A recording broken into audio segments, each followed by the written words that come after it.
নবীজির সাহাবী হযরত আবু বকর সিদ্দিক আকবর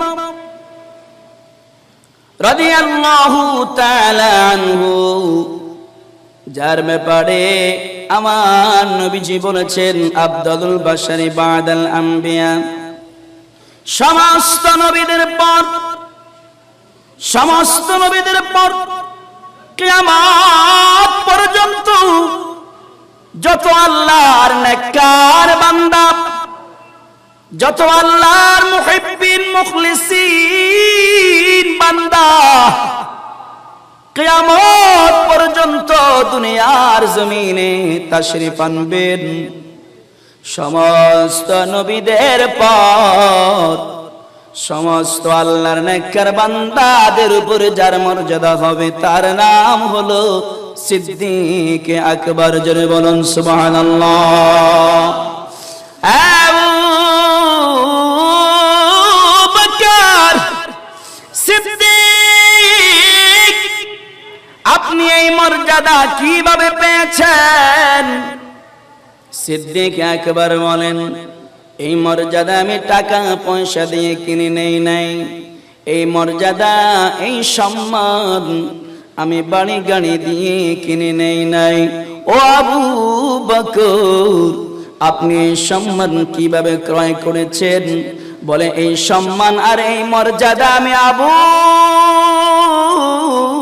বকর ক্রয় করেছি একটা জিনিসের বিনিময়ে। ওই জিনিসটার নাম হলো আমার আখির জামানার নবীর ভালোবাসা। আবু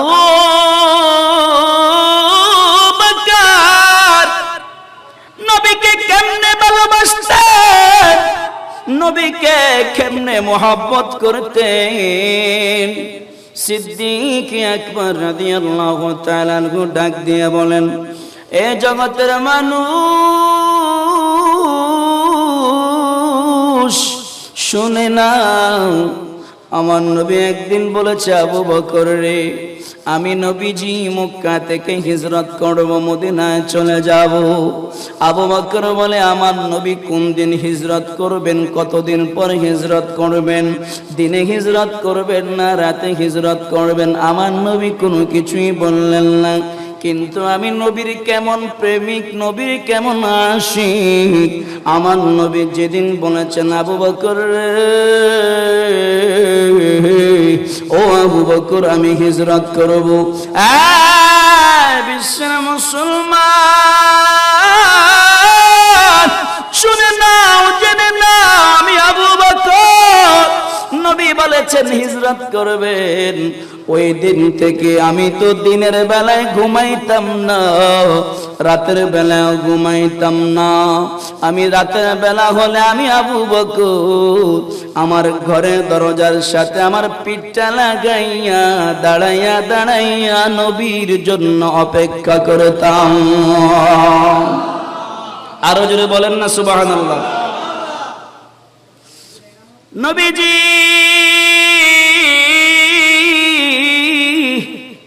হঠাৎ করে একদিন আসলেন। আবু বকর সিদ্দিক আকবর রাদিয়াল্লাহু তাআলা আনহু এক ডাকের সাথে সাথে ডাক দিয়া বললেন, লাব্বাইকা ওয়া সাদাইকা ইয়া রাসূলুল্লাহ, ফিদাকা বি ওয়া উম্মি ইয়া রাসূলুল্লাহ। ও মায়ার নবী, আমার মা বাবা আপনি নবীর কদমের মধ্যে কোরবান হোক। লাব্বাইকা ওয়া সাদাইকা ইয়া রাসূলুল্লাহ, ও মায়ার নবী, আমি আপনার কদমে হাজির হয়ে গেছি। আমার নবী ডাক দিয়া বললেন, আবু বকর,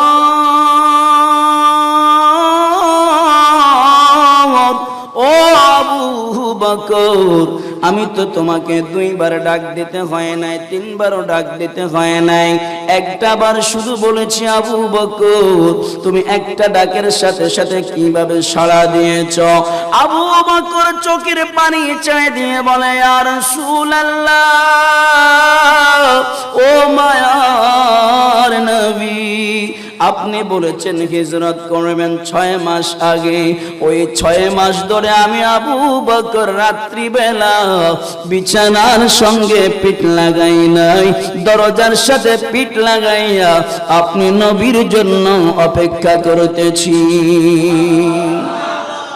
ভাইরা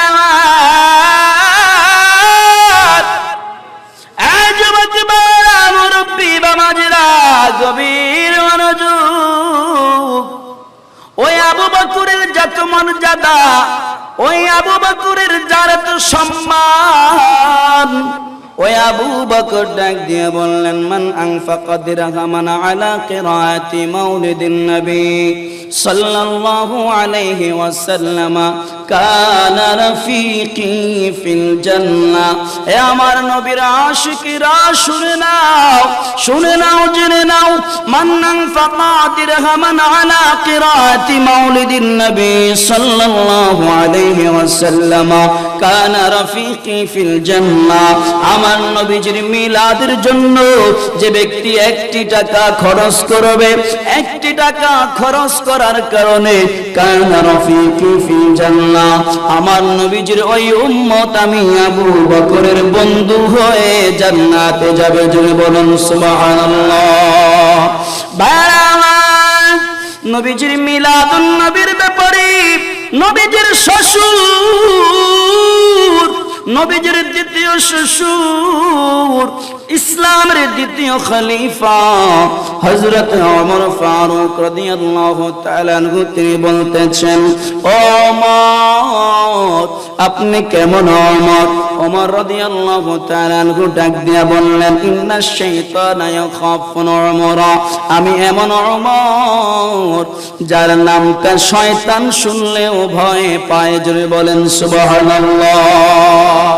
আমি ওমর মৃত্যুর আগ পর্যন্ত, ইন্তেকালের আগ পর্যন্ত মক্কা নগরে, মক্কা শহরে যে রাস্তা দিয়ে একবার হেঁটেছি, কিয়ামতের আগে ওই রাস্তা দিয়ে আর কোনোদিন শয়তান আসবে না। আরো জোরে বলেন। ওই ওমর বলছেন, মান আযযামা মাউলিদিন নবী সাল্লাল্লাহু আলাইহি ওয়াসাল্লাম ফাকাদ আহয়াল ইসলাম, যে ব্যক্তি মিলাদুন নবীকে সম্মান করলো, মিলাদুন নবীকে তাজিম করলো, ফাকাদ আহয়াল ইসলাম, ওই লোকটা যেন ইসলামটাকে পুনরায় জীবিত করে দিল। জোরে বলেন সুবহানাল্লাহ। নূর নবী এসেছে, নূর নিয়ে এসেছে, সেই নূরেতে সারা জাহান। এই ডান হাতটাকে পতাকা বানাতে পারবেন? ফেরেশতারা কিন্তু সাক্ষী দিবে। একটু ডান হাতটা তোলেন। নূর নবী এসেছে, নূর নিয়ে এসেছে, সেই নূরেতে সারা জাহান হয়েছে। বলেন আসসালাতু ওয়াসসালামু আলাইকা ইয়া রাসূলুল্লাহ, জোরে আসসালাতু।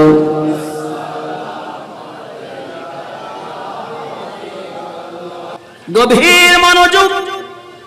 মিলাদুন নবীর ব্যাপারে সিদ্দিক আকবর তিনি যে বয়ান দিয়েছেন, হযরত ওমর মিলাদুন নবীর ব্যাপারে যেই বক্তব্য, যেই বয়ান পেশ করেছেন, আমি আপনাদের সম্মুখে তুলে ধরেছি।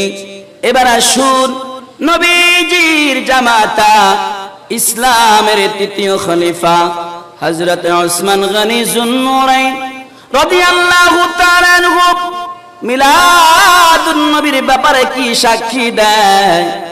قال عثمان رضي الله تعالى عنه من أنفق درهما على قراءة مولد النبي صلى الله عليه وسلم فكأنما شهد غزوة بدر وحنين. হযরত ওসমান বলেন, হযরত ওসমান গনি যুন্নুরাইন রাদিয়াল্লাহু তাআলা আনহু ডাক দিয়ে বলে, ও নবীর আশিকরা, ও আমার নবীর উম্মতরা, শুনে নাও, তোমরা নবীর কেমন আশিক, নবীর কেমন পাগল। যদি আমার নবীর জীবদ্দশায় থাকতে হয়তোবা তোমরা নবীর প্রেমে যুদ্ধের ময়দানে গিয়ে তোমাদের জীবনটা পর্যন্ত দিয়ে দিতে। কথা বলেন ঠিক কিনা? এই জন্য শায়ের বলে, জন্ম আমার নবীর যুগে হলে কেমন হতো, জন্ম আমার নবীর যুগে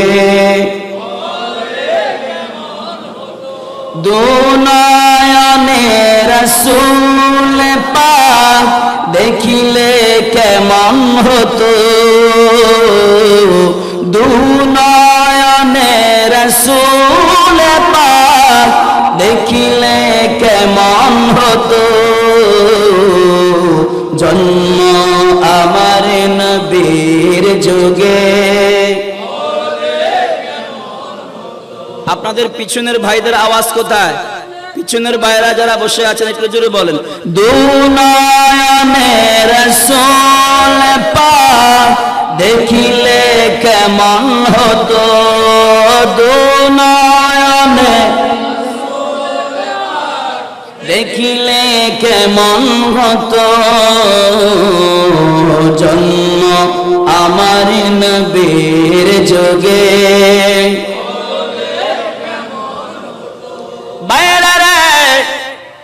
দয়াল নবী, মায়ান নবী, চেহারা মুবারক দেখি সাহাবায়ে কেরাম জীবন দিয়েছেন। ভাইরা আমার, নবীজির একজন সাহাবী, নবীজির অন্য আরেকজন সাহাবীর সঙ্গে হযরতে ইউসুফ আলাইহিস সালাতু ওয়াস সালামের ঘটনা বর্ণনা করতেছিলেন। বলে, ইউসুফ এত সুন্দর ছিল, ইউসুফের সৌন্দর্য দেখে মিশরের নারীরা লেবু কাটতে যাইয়া হাত কেটে ফেলেছে, এত সুন্দর ছিল। ভাইরা আমার, হযরতে ইউসুফ সাদা সুন্দর ছিলেন, কিন্তু হযরতে ইউসুফ আলাইহিস সালাতু ওয়াস সালামকে আমার আল্লাহ সৃষ্টি করেছেন আমাদের নবীজির নূর মুবারকের ঘাম মুবারক দিয়ে। জোরে বলেন সুবহানাল্লাহ। জুলেখা পাগল হয়ে গেছে ইউসুফ আলাইহিস সালাতু ওয়াস সালামের জন্য। মিশরের নারীরা ডাক দিয়ে বলে, ও জুলেখা, ইউসুফ তো একজন নবী, ইউসুফ তো একজন নবী ছাড়া অন্য আর কিছু নয়। মুখের মধ্যে দাড়ি আছে, মাথার মধ্যে জুলফি আছে, লম্বা লম্বা চুল মুবারক আছে, তুমি একজন নবীর জন্য কেন পাগল হয়েছো? জুলেখা ডাক দিয়া বলল, মিশরের নারীরা, আমি ইউসুফের জন্য কি জন্য পাগল হয়েছি, আগামীকাল তোমাদের দাওয়াত আমার বাড়িতে এসে দেখে যাইও আমি কি জন্য ইউসুফের জন্য পাগল হয়েছি। ইন দ্য মিন টাইমে পরের দিন ওই মিশরের নারীরা যখন চলে আসলো, 100 মিশরের নারীরা চলে আসলো, 100 মিশরের নারীদেরকে সিরিয়াল করাইয়া সারিবদ্ধ করাইয়া যখন দাঁড় করাইয়া দিলেন, প্রত্যেকের হাতে একটা একটা চাকু, প্রত্যেকের হাতে একটা একটা লেবু দিলেন।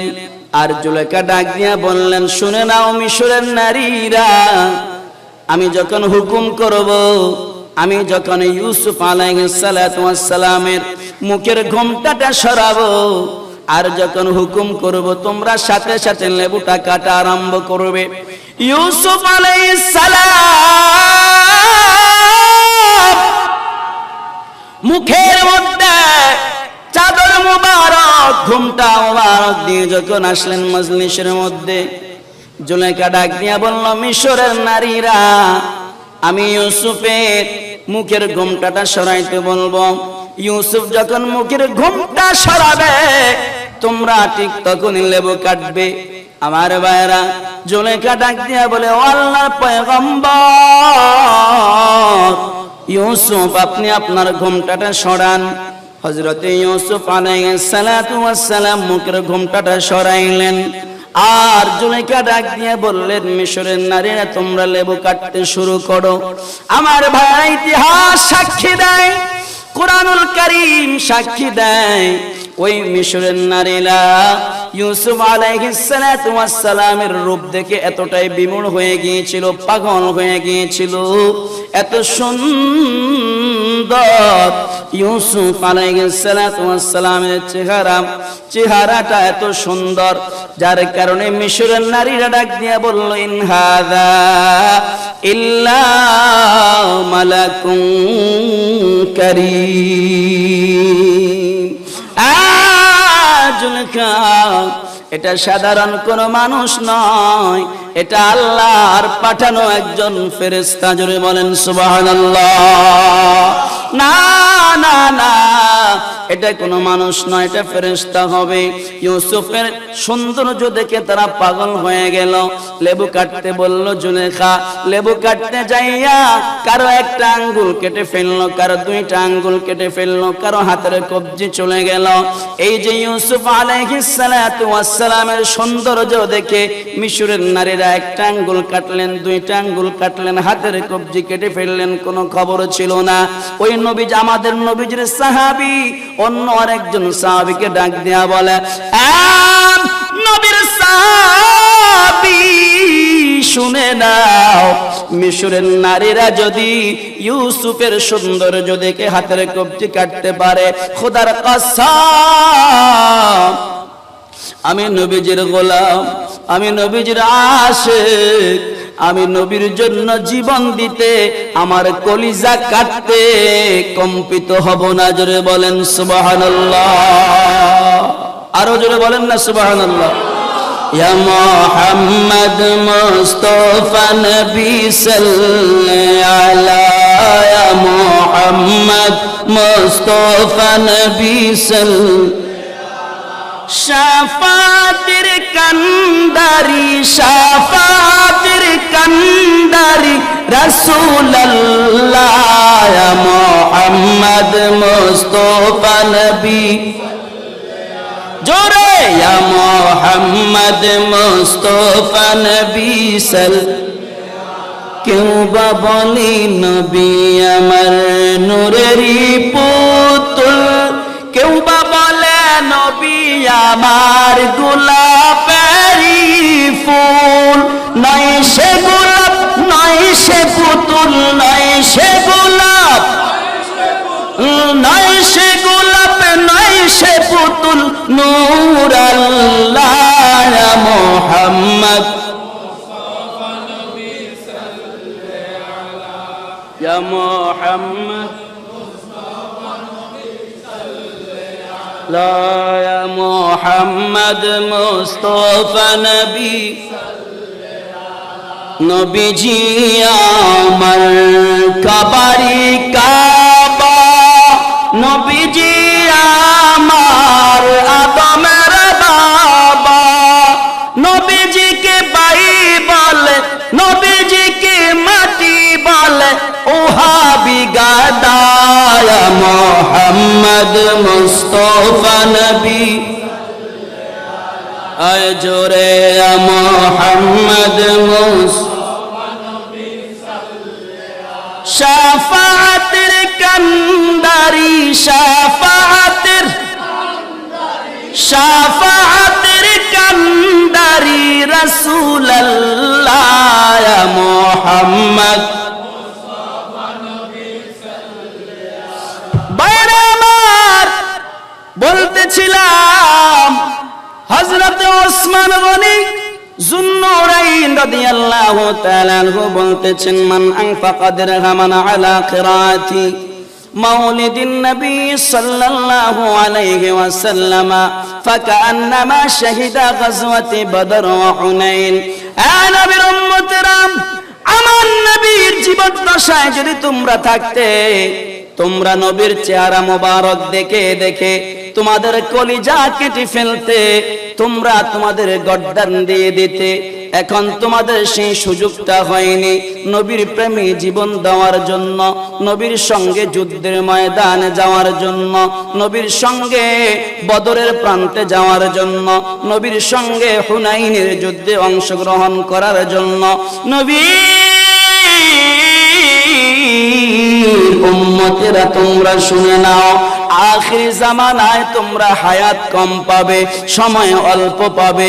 অল্প হায়াতের মধ্যে যদি তোমরা নবীর আদর্শ বাস্তবায়ন করতে পারো, মিলাদুন নবী সাল্লাল্লাহু আলাইহি ওয়াসাল্লাম মাহফিলকে সাজাইতে পারো, একটি টাকা খরচ করে হলেও যদি তোমরা মাহফিল করতে পারো, মনে রেখো রে নবীর উম্মত, একটি টাকা দিয়ে মিলাদুন নবীর মাহফিল করার কারণে তোমরা নবীর সঙ্গে তোমাদের নবীর জীবদ্দশায় নবীর সঙ্গে যুদ্ধের ময়দানে গিয়ে যে সওয়াব পেতে, তোমরা মিলাদুন নবী করার কারণে তোমরা তোমাদের আমলনামায় মহান রব্বুল আলামিন বদর এবং হুনাইনের যুদ্ধের সওয়াব লিখে দিবে।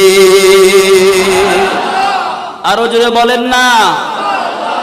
তাহলে যারা আজকের মাহফিল সাজিয়েছেন, বিশেষ করে নজুমিয়াহাট এবি ব্যাংক চত্বর, এই যে আজকের মাহফিল আমার ভাইয়েরা মুরব্বী বাবাজিরা সাজাইলেন, আপনারা যারা বসেছেন এসেছেন, আমরা সবাই ভাগ্যবান। কথা বলুন ঠিক কিনা?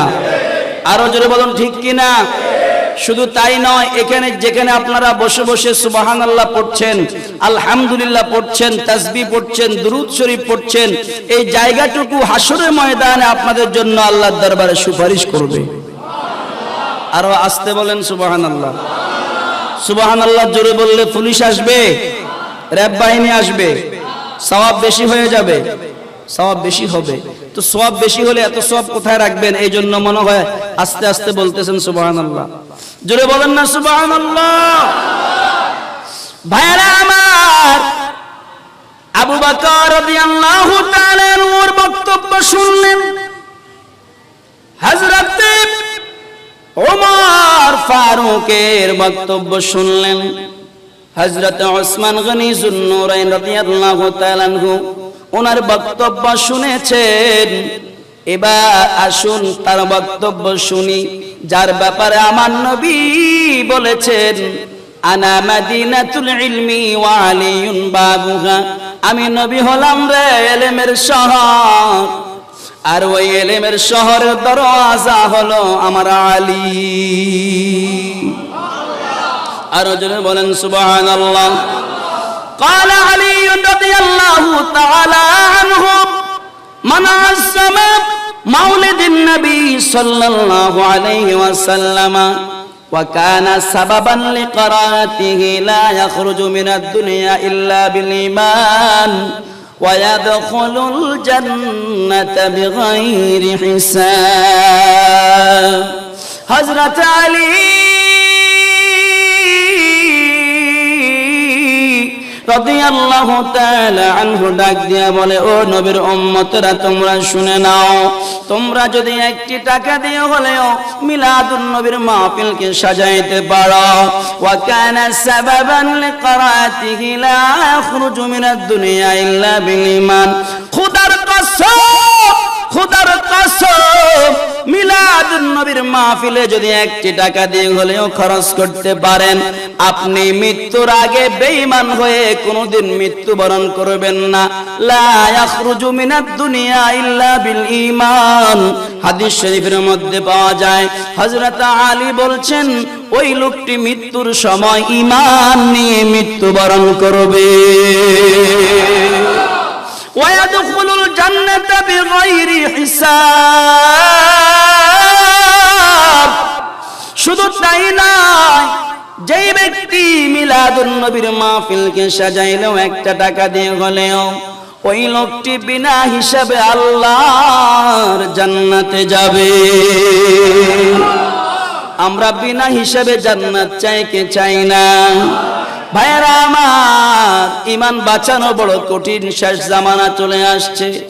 হাতের তালুতে জ্বলন্ত আগুনের আংরা, আগুনের কয়লা, আগুনের টুকরা রাখা যেমন কষ্ট, শেষ জামানা ঈমান বাঁচানোটা তেমন কষ্ট হয়ে যায়। আজ ইউটিউবের যুগ, ফেসবুকের যুগ, সোশ্যাল মিডিয়ার যুগ।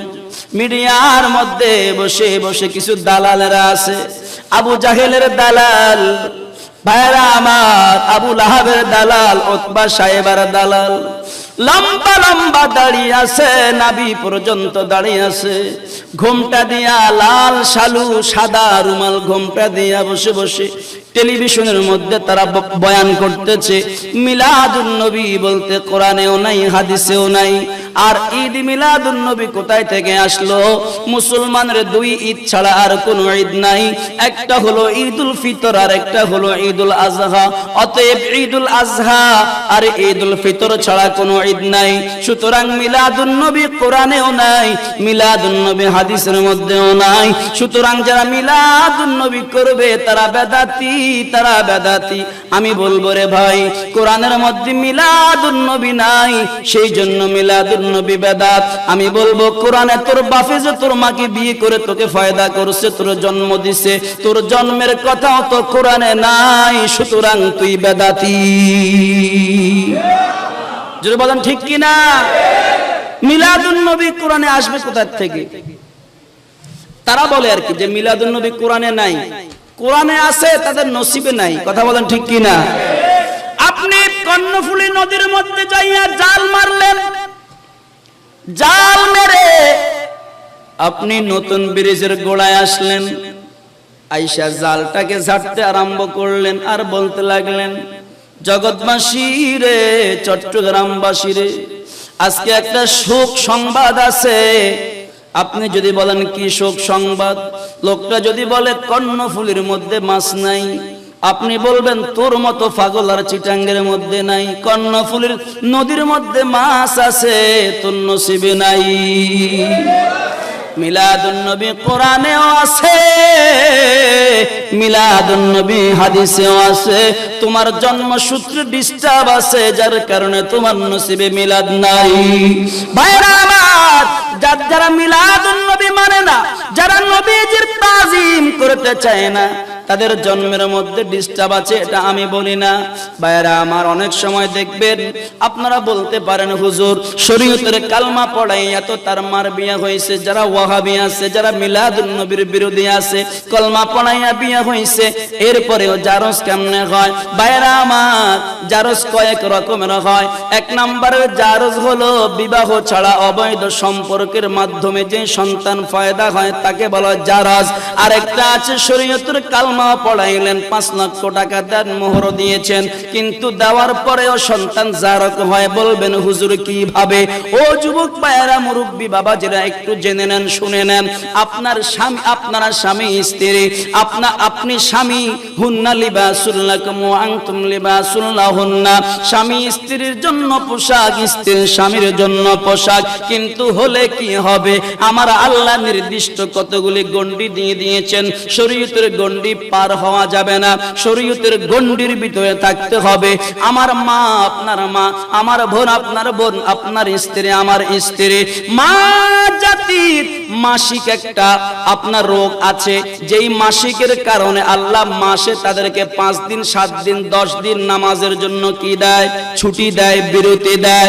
ও যুবক ভাইয়েরা, মুরব্বী বাবারা, যেই লোকটা বলে মিলাদুন নবী কোরআনেও নাই, মিলাদুন নবী হাদিসের মধ্যেও নাই, খোঁজ নিয়ে দেখেন ওই লোকটার জন্ম হয়েছে ওই সময় যেই সময় আল্লাহ স্বামী স্ত্রীর মিলামিশা হারাম করে দিয়েছে, অর্থাৎ তার মায়ের সঙ্গে মাসিক অবস্থায় তার বাবার মিলনকে হারাম করেছে।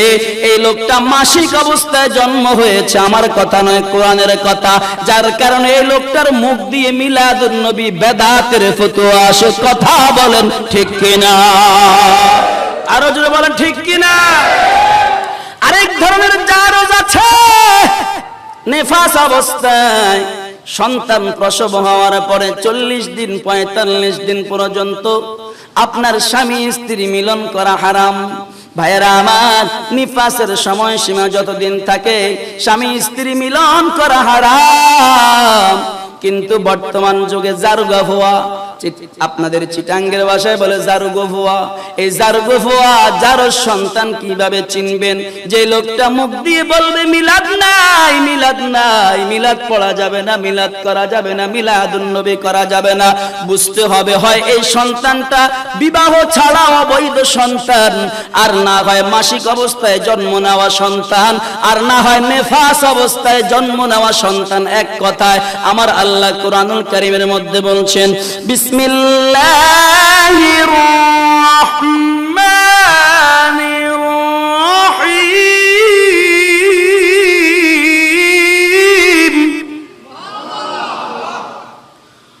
উতুল্লিম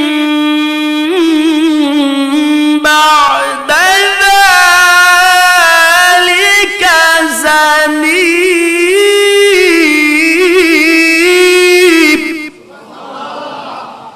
আমার আল্লাহ রাব্বুল আলামিন ডাক দিয়া বলে, যারা নবীর বিরোধী, যারা নবীর তাজিম করতে চায় না, যারা মিলাদুন নবী মানতে চায় না, এরা হচ্ছে জারোস, জারোস, জারোস। সুবহানাল্লাহ নি নাউজুবিল্লাহ বলেন। একজন আয়েশা বলতে পরীক্ষায় ফেল করছে, কয় আলহামদুলিল্লাহ। আপনার ছেলে পরীক্ষায় ফেল করছে, কি বলে? আলহামদুলিল্লাহ। বলে আপনার মা মারা গেছে, কয় সুবহানাল্লাহ। বলেন মা মারা গেছে, সুবহানাল্লাহ হবে না ইন্না লিল্লাহ হবে? আরো জোরে বলেন কি হবে? ভাইরা আমার, আমি কয়েকটা হাদিস নোট করেছি যে যারা বলে এটা ইউটিউবের যুগ, তাদের কথাও মানুষ শুনে, আমাদের কথাও শুনে। দীপ্তি টিভির ভাই এসেছেন, এখানে রেকর্ড হচ্ছে, আমি রেকর্ড করছি। হাদিসে মুবারাকার মধ্যে ঈদুল ফিতর এবং ঈদুল আজহা, কুরবানির ঈদ এবং রমাদানুল মুবারকের ঈদ ছাড়া আরো ঈদ আছে কিনা আমরা কোরআন হাদিস থেকে জানবো। কথা বলেন ঠিক কিনা? ঠিক কিনা বলেন ভাইরা আমার। কুরআনুল কারীমের মধ্যে সূরাতুল মাইদার মধ্যে এসেছে, ভাইরা আমার, যারা বলে দুই ঈদ ছাড়া আর কোনো ঈদ নাই, তাদের জন্য অ্যান্টিবায়োটিক আল্লাহর কোরআন থেকে তেলাওয়াত করতেছি। বিসমিল্লাহির রাহমানির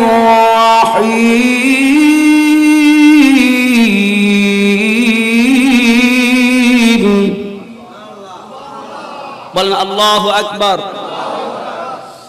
قال عيسى ابن مريم اللهم ربنا أنزل علينا مائدة من السماء تكون لنا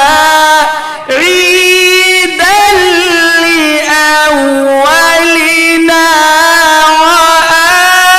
وآخرنا وآية منك وارزقنا وأنت خير الرازقين.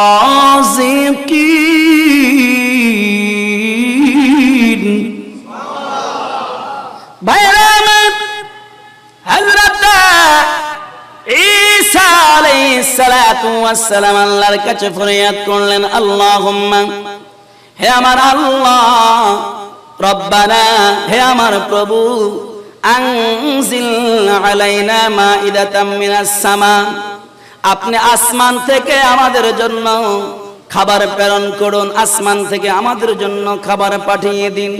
তাকুনু লানা ঈদাল লিআউয়ালিনা ওয়া আখিরিনা ওয়া আয়াতাম মিনকা।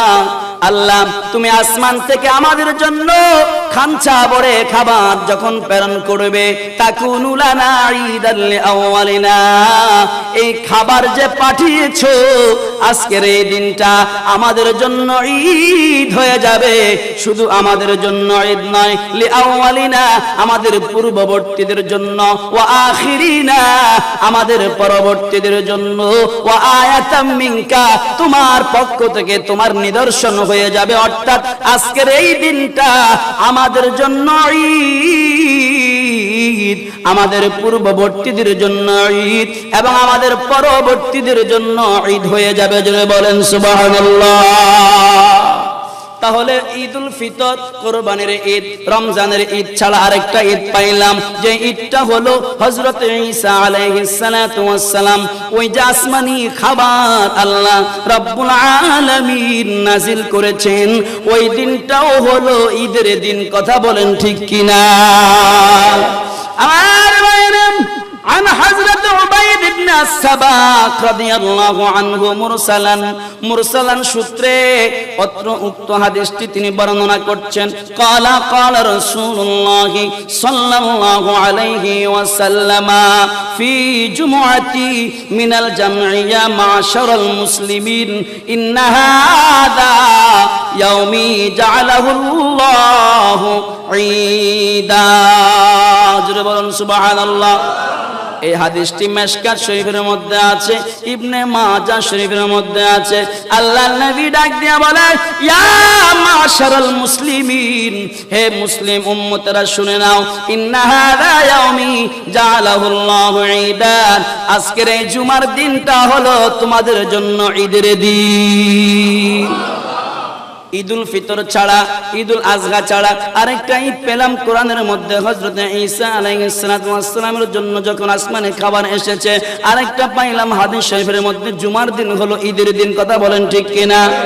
আরো জোরে বলেন ঠিক কিনা? শুধু তাই নয়, আমার নবীজি অন্য হাদিস শরীফের মধ্যে বলছেন, আমার ভাইয়েরা শোনেন, হেদায়ার 2য় খণ্ডের মধ্যে আমার ভাইয়েরা, আল্লাহর নবীর একখানা হাদিস এসেছে, লিকুল্লি মুমিনিন ফি কুল্লি শাহরান আরবাআতুন আয়াত আও খামসাতু আয়াত। আল্লাহর নবী বলছেন, প্রত্যেকটা মুমিনের জন্য ফি কুল্লি শাহরান, প্রতি মাসে আরবাআতু আয়াত, 4টা ঈদ আসে, আও খামসাতু আয়াত, অথবা 5টা ঈদ আসে। ওই ঈদগুলি হলো জুমার দিন, জুমার দিন, জুমার দিন, ঈদের দিন। কোন মাসে 4টা জুমা হয়, কোন মাসে 5টা জুমাও হয়। কথা বলেন ঠিক কিনা? এই জন্য আল্লাহর নবী বলেছেন, লিকুল্লি মুমিনিন ফি কুল্লি শাহরান আরবাআতুন আয়াতুন আও খামসাতু আয়াত, প্রত্যেকটি মুমিনের জন্য মাসে 4টি ঈদ হয় অথবা 5টা ঈদ হয়। তাহলে বোঝা যায়, ও খয়রাতি মৌলবীরা শুনে নাও, শুনে নাও, শুনে নাও, ঈদুল ফিতর ছাড়া, ঈদুল আজহা ছাড়া আরো ঈদ আছে, আরো ঈদ আছে। হযরত ঈসা খাবার দিবসের দিনটাও ঈদ, জুমার দিনটাও ঈদ। শুধু তাই নয়, আরাফাতের দিনটাকেও আমার আল্লাহ ঈদ বলেছে। সালাতুন ইয়া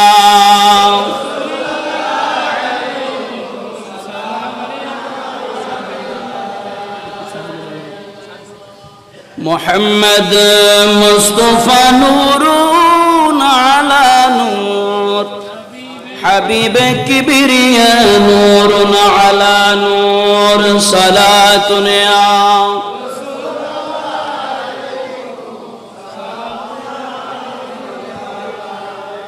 ভাইরা আমার। عن حضرت عبيد بن عباس رضي الله تعالى عنه أنه قرأ اليوم أكملت لكم دينكم وأتممت عليكم نعمتي ورضيت لكم الإسلام دينا। ভাইরা আমার, একটু গভীর মনোযোগ দেন, আমি বেশিক্ষণ আপনাদেরকে কষ্ট দিব না। আজকে একটু বাঁশির জোরও কম, তেমন একটা টানটুন দিতে পারতেছি না। তার কারণ হলো একটু বাধা আসছে প্রথম দিকে, মাইকেরও ডিস্টার্ব, আপনারাও একটু প্রথমে সাউন্ড কম দিয়েছেন, এখন ঠিক আছে আলহামদুলিল্লাহ বলেন। প্রথম যদি ডিস্টার্ব হয়ে যায়, সব কিছু কি হয়ে যায়, এলোমেলো হয়ে যায়। হযরত আব্বাস বলছেন, আন্নাহু ক্বারা আল-ইয়াওমা আকমালতু লাকুম দীনাকুম ওয়া আতমামতু আলাইকুম নি'মাতি ওয়া রাদিতু লাকুমুল ইসলাম দীনা। الآية وعنده يهودي فقال لو نزلت هذه الآية علينا لاتخذناها عيدا. فقال ابن عباس فإنها نزلت في يوم عيدين، في يوم جمعتي ويوم عرفة. সুবহানাল্লাহ বলেন। আল্লাহ পাক কোরআনে একটা আয়াতে কারিমা নাজিল করেছেন, আল ইয়াউমা আকমালতু লাকুম দীনাকুম ওয়া আতমামতু আলাইকুম নি'মাতি ওয়া রাদিতু লাকুমুল ইসলাম দীনা। ও আমার রাসূল আরবী, আপনার জন্য আমি দ্বীনটাকে পরিপূর্ণ করে দিয়েছি। জোরে বলেন সুবহানাল্লাহ। হযরত আব্বাস বসে বসে এই আয়াতে কারিমা তিনি তেলাওয়াত করতেছিলেন। এই আয়াতে কারিমা তিনি যখন তেলাওয়াত করতেছিলেন, একজন ইহুদি এসে বলল যে এই আয়াতে কারিমা যদি আমাদের জন্য আল্লাহ নাজিল করতো, আমরা এই দিনটাকে আমাদের জন্য ঈদের দিন বানাইতাম। জোরে বলেন সুবহানাল্লাহ। فقال ابن عباس فإنها نزلت في يوم عيدين। বলে ও ইহুদি রে, শুনো শুনো, এই আয়াতে কারিমা যেদিন আমাদের উপরে নাজিল হয়েছে, ওই দিন আমাদের জন্য শুধু একটা ঈদ নয়, ওই দিন আমাদের জন্য দুইটা ঈদ ছিল। কয়টা ঈদ? ফি ইয়াউমি জুমআ ওয়া ইয়াউমি আরাফা। যেদিন আমার আল্লাহ এই আয়াতে কারিমা নাজিল করেছে, ওই দিনটা ঈদ ছিল, অর্থাৎ একদিকে জুমার দিন ছিল, অন্যদিকে আরাফাতের দিন ছিল। তাহলে জুমা আপনার রমজানের ঈদ ছাড়া, কোরবানির ঈদ ছাড়া আরো ঈদ আছে, আছে কিনা বলেন?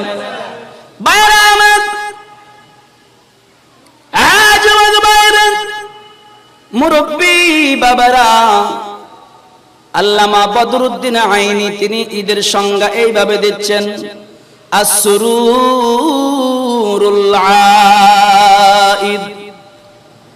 মিলাদ বলা হয়, খুশি বলা হয়, ঈদ বলা হয়। ওই কাজটাকে মনে করেন আপনার সন্তান হয় না, 1 বছর 2 বছর 3 বছর 4 বছর 12 বছর সন্তান হয় না। 12 বছর পরে আল্লাহ আপনাকে একটা সন্তান দিয়েছেন। ওই সন্তানটা পাওয়ার পর আপনি খুশি নাকি বেজার? ওই দিনটা আপনার জন্য ঈদের দিন, এটা আমি বলি না, আমার নবীজি বলে। এবার বলেন, দুনিয়ার সন্তান আপন, দুনিয়ার স্ত্রী আপন, মা আপন, বাবা আপন, সন্তান আপন, গোটা দুনিয়া আপনার কাছে আপন, নাকি আপনার কাছে আমার কাছে মদিনার কামলিওয়ালা আপন? আমার নবীর চাইতে আপনার কেউ আছে নাকি? আরো জোরে বলেন, আছে নাকি? ঈদ বলা হয় ওই জিনিসটাকে যেটা ঘটে একবার, কিন্তু ওই ঘটনার আনন্দ খুশি আপনার মনের মধ্যে জাগে বারবার। এই জন্য 12 বছর পর আপনার সন্তান হলো, সন্তান হওয়ার পর আপনি খুশি, আপনার সন্তান হয়েছে একদিন। প্রতি বছর আপনি বার্থডে পালন করেন, জন্মদিন পালন করেন, কথা বলেন ঠিক কিনা? ও ভাই, আপনি প্রতি বছর আপনি আপনার ছেলের বার্থডে পালন করেন, তার কারণ কি? বলে আমার ছেলে জন্ম হয়েছে একদিনে দুনিয়ায় এসেছে, কিন্তু প্রতি বছর এই জন্মদিন যখন আসে, আমি খুশি হইয়া আমার সন্তানের জন্মদিন পালন করি।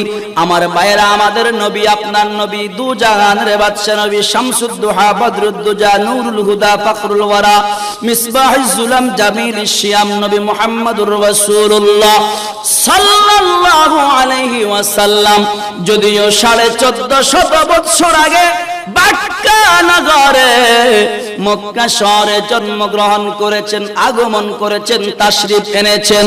আমার নবীজি বলেছেন, হায়াতি খায়রুল লাকুম ওয়া মামাতি খায়রুল লাকুম। আমি নবীর জীবদ্দশা তোমাদের জন্য যেমন কল্যাণ, আমি নবীর ইন্তেকালটাও তোমাদের জন্য কল্যাণ। সুতরাং নবীজির ইন্তেকালের 1450 বছর পরেও আমরা নবীজির মিলাদুন নবীর মাস আসলে আনন্দ উদযাপন করি, মিলাদুন নবী পালন করে। জোরে বলেন ঠিক কিনা? আরো জোরে বলেন ঠিক কিনা? ভাইরা আমার, মিলাদুন নবী পালন করলে লাভ আছে। কেমন লাভ? আমি নোট করে নিয়ে আসলাম। মিলাদুন নবী শুধু আমরা পালন করতেছি তা না, আমার নবী নিজেই মিলাদুন নবী পালন করতেন। عن أبي قتادة الأنصاري رضي الله تعالى عنه أن رسول الله صلى الله عليه وسلم سئل عن صوم يوم الاثنين فقال ذلك يوم ولدت فيه ويوم بعثت فيه وأنزل علي فيه رواه مسلم জোরে বলেন সুবহানাল্লাহ। আপনাদের কি ঘুম আসতেছে নাকি? একটু জিকির করতে পারবেন নি? জিকিরটা যাতে এই দিক সেই দিক এলোমেলো না হয়, আপনারা শুধু জিকির করতে থাকবেন। আমি জিকিরের মাঝখানে মাঝখানে মুর্শিদি পড়বো, গজল পড়বো, পারবেন নি? আবার আমি যখন গজল তেলাওয়াত করব, নাত পড়বো, মুর্শিদি পড়বো, আপনারা চুপ মারি থাকবেন নি? আবার চট্টগ্রামে এই জিকিরটা খুব কম পারে, মানে তালে তালে একসাথে জিকির করাটা এটা খুব সুন্দর। এই জিকির করবেন। আবার আমি যখন শান পড়বো, মুর্শিদি পড়বো, মুর্শিদের শানে যখন আমি কলি পড়বো, তখন আপনারা কিন্তু বসে থাকবেন না, আপনারা জিকির করতে থাকবেন। পারবেন তো ইনশাআল্লাহ? আসুন একটু জিকির করে আল্লাহ আল্লাহ আল্লাহ। হচ্ছে না?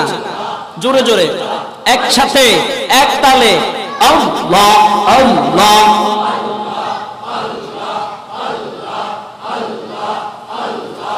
আল্লাহ আল্লাহ আল্লাহ আল্লাহ।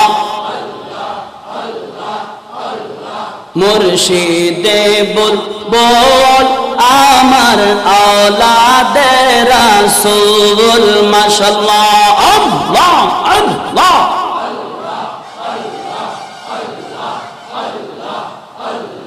মুর্শিদে বলবো আমার আওলাদে রাসূল হুজুর কেবলা তাহির শাহ আওলাদে রাসূল মাশাআল্লাহ। আল্লাহ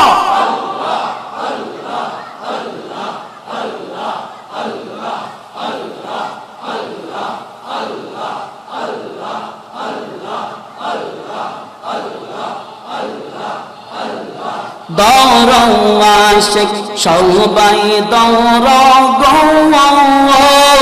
তাহির শাহ কেবলার দামান দৌড় গো মাশাআল্লাহ। আল্লাহ আল্লাহ। সেই দামান পার করিবে, সেই দামান পার করিবে রাসূল মাকবুল। মুর্শিদে বলবো আমার আওলাদে রাসূল মাশাআল্লাহ। আল্লাহ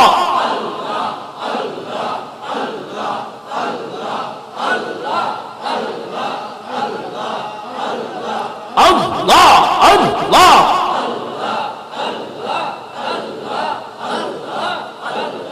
মুর্শিদ কেবলা তাহের সাজিনী নূর নবীজির বংশ তিনি মাশাআল্লাহ। আল্লাহ আল্লাহ। সদাই তাকে সদাই তাকে নবীর প্রেমে, সদাই তাকে নবীর প্রেমে হইয়া ব্যাকুল। মুর্শিদে বুলবুল আমার আওলাদে রাসূল মাশাআল্লাহ। আল্লাহ লা ইলাহা ইল্লাল্লাহু মুহাম্মাদুর রাসূলুল্লাহ।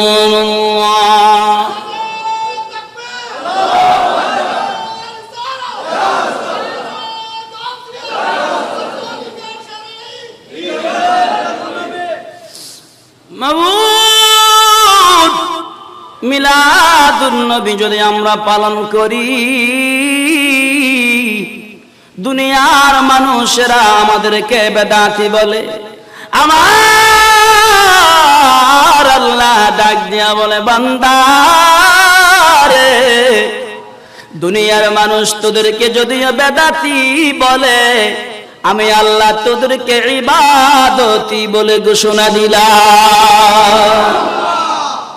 নবীজি আমার ডাক দিয়ে বললেন, সুইলান সাওমুল ইসনাইন। একজন সাহাবী বললেন, ইয়া রাসূলুল্লাহ, আপনি প্রতি সোমবার আসলে রোজা কেন রাখেন? ফাকালা যালিকা ইয়াউমু উলিদতু ফীহি। আমার নবীজি কি বলছেন, এটা আমার বানানো কথা নয়। মুসলিম শরীফ খুঁজেন, ও খয়রাতি মৌলবীর হাদিস তো খুঁজা পান না। পাইবেন কোথায় থেকে? সারাদিন কোরবানির ঈদ আসলে শুধু চামড়া নিয়ে ব্যস্ত থাকেন। গরু জবাই না করতে না পারে, আপনার গরুর থেকে চামড়া খুলে নিয়ে যায়। কথা বলেন ঠিক কিনা? খয়রাতির দল, কিতাব পড়ো, কিতাব পড়ো। মুসলিম শরীফের মধ্যে আমার নবী বলছেন, উলিদতু ফীহি, আমি নবী প্রতি সোমবার রোজা রাখি।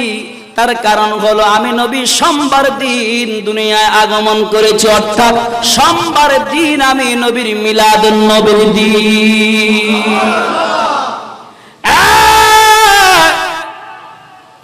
নবীর দুশমনেরা শুনে নাও, শুনে নাও, যদি কেউ নবীর মিলাদ না মানে তাহলে তারা শিরক করবে। তার কারণ হলো মিলাদ নাই শুধুমাত্র আমার আল্লাহর, মিলাদ নাই শুধু আল্লাহর, মিলাদ নাই শুধু আল্লাহর, মিলাদ আছে আমার নবী মুস্তাফা। ঈদ মিলাদুন নবী হ্যায়, দিল বড়া মসরুর হ্যায়। ঈদ মিলাদ है, दिल बड़ा मसरूर है। ईद दीवाना को तो बारबीउन नूर है। ईद मिलादुन नबी है, दिल बड़ा मसरूर है। सलात में आओ,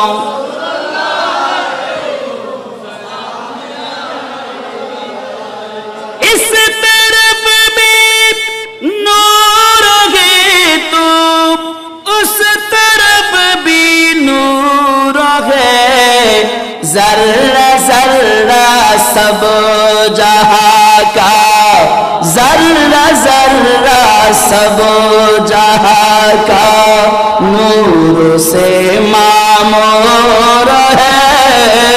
ईद मिलादुन नबी है, दिल बड़ा मस। जोरे बोलें ना सुबहानाल्लाह, आरा जोरे बोलें सुबहानाल्लाह। আমার ভাইয়েরা গভীর মনোযোগ দিয়ে শুনেন। হযরত জাবের হাদিস শরীফ বর্ণনা করতেছেন, আন জাবের ওয়া ইবনে আব্বাস রাদিয়াল্লাহু তাআলা আনহুমা ক্বালা উলিদা রাসূলুল্লাহ সাল্লাল্লাহু আলাইহি ওয়াসাল্লাম আমুল ফিলি ওয়া ইয়াউমুল ইসনাইনি আস-সানি আশারা মিন শাহরি রবিউল আউয়াল। জোরে বলেন সুবহানাল্লাহ, আরো জোরে বলেন সুবহানাল্লাহ। আমার ভাইয়েরা বন্ধুরা রে, ও আমার যুবক ভাইয়েরা, হযরত জাবের বলতেছেন, হযরত আব্বাস বলতেছেন, আমার নবীজি ওই সময়ে দুনিয়ার জমিনে তাশরিফ এনেছেন। ওই বৎসর দুনিয়ার জমিনে তাশরিফ এনেছেন, যে বৎসরটাকে বলা হয় আমুল ফিল। হস্তি বাহিনী এসেছিল আপনার খানায়ে কাবা ধ্বংস করার জন্য। কিতাবের মধ্যে পাওয়া যায় আল্লাহর নবী মা আমেনা রাদিয়াল্লাহু তাআলা আনহা গর্ভ মুবারকের মধ্যে ছিলেন। জোরে বলেন সুবহানাল্লাহ। ও যুবক ভাইরা, মুরব্বি বাবাজিরা, এই জন্য আপনারা আলাম তারা সূরা সবাই পারেন। আলাম তারা কাইফা ফাআলা রাব্বুকা বিআসহাবিল, পড়েন সবাই, আলাম তারা কাইফা ফাআলা রাব্বুকা। আমার আল্লাহ ডাক দিয়া বলে, হাবিব, হাবিব ও আমার হাবিব, আপনি শুনে নেন, জেনে নেন। হাবিব, হাবিব গো আলাম তারা কাইফা ফাআলা রাব্বুকা বিআসহাবিল ফিল, আপনি কি দেখেন নাই, আপনি কি দেখেন নাই আপনার রব ওই হস্তি বাহিনীদের সঙ্গে কি রূপ আচরণ করেছেন। আলাম তারা কাইফা, আমার আল্লাহ নিজেই প্রশ্ন করছেন আবার নিজে জবাব দিচ্ছেন। এই কথার অর্থ হলো, মানা হলো, আমার নবীজি যখন মা আমিনার গর্ভ মুবারকে ছিল রে, আমার নবী মা আমিনার গর্ভ মুবারক থেকে সব দেখতে পেয়েছে। আরো জোরে বলেন না সুবহানাল্লাহ।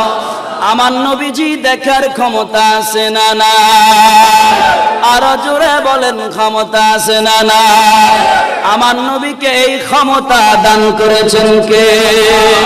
আমার নবীজি ডাক দিয়ে বললেন, ইন্নাল্লাহা যাওয়ালিয়াল আরদা ফারাআইতু মাশারিকাল আরদি ওয়া মাগারিবিহা।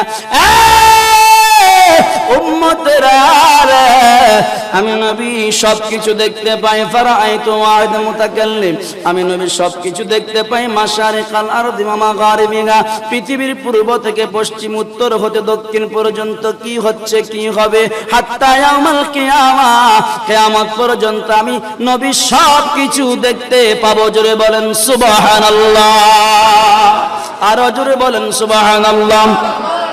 আমার নবীজি মক্কাতুল মুকাররমা মদিনাতুল মুনাওয়ারা থেকে সবকিছু দেখতে পায়, এটা তো অনেক বড় কথা।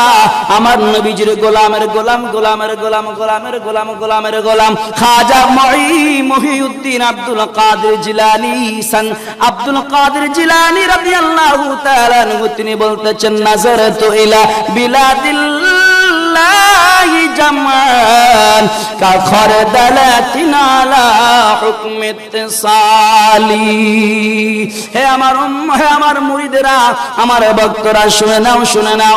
আমি দেখতে পাই গোটা দুনিয়াটাকে কিভাবে জানোনি?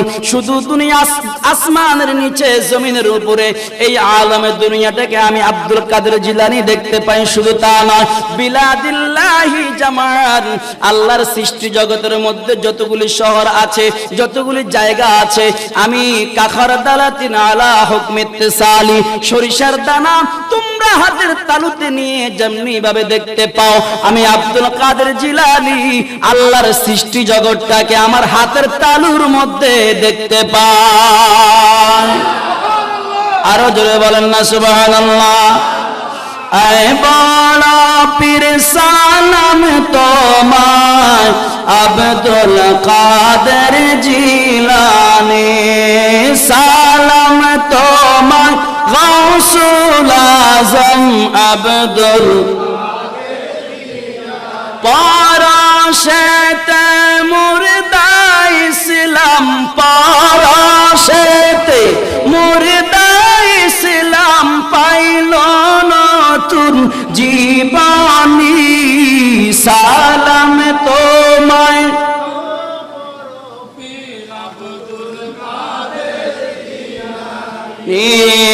সালাম তোমায় গাউসুল আজম। আজকে যে মাহফিল আপনারা বসেছেন, আমার নবীজি আমাদেরকে দেখে কি দেখে না? নবীজি এখানে আসার ক্ষমতা আছে কিনা? লন্ডনের জমিনে ক্রিকেট খেলা হয়, ব্রাজিল আর্জেন্টিনা ফুটবল খেলে। আমার ভাইয়েরা, আপনি নজমিয়া হাটের মধ্যে 24 ইঞ্চি টেলিভিশনের ভিতরে দেখতেছেন, কথা বলেন ঠিক কিনা? আরো জোরে বলেন ঠিক কিনা? বঙ্গোপসাগরের মধ্যে কক্সবাজারের মধ্যে দানব আকৃতির ঢেউ উঠতেছিল, আপনার 24 ইঞ্চি টেলিভিশনের ভিতরে আপনি দেখেছেন। খোদার কসম, এক ফোঁটা পানি আপনার 24 ইঞ্চি টেলিভিশনের নিচে লাগে নাই, লাগছে নাকি? কিন্তু গোটা কক্সবাজার আপনার ঘরের মধ্যে বসে আপনি দেখতেছেন।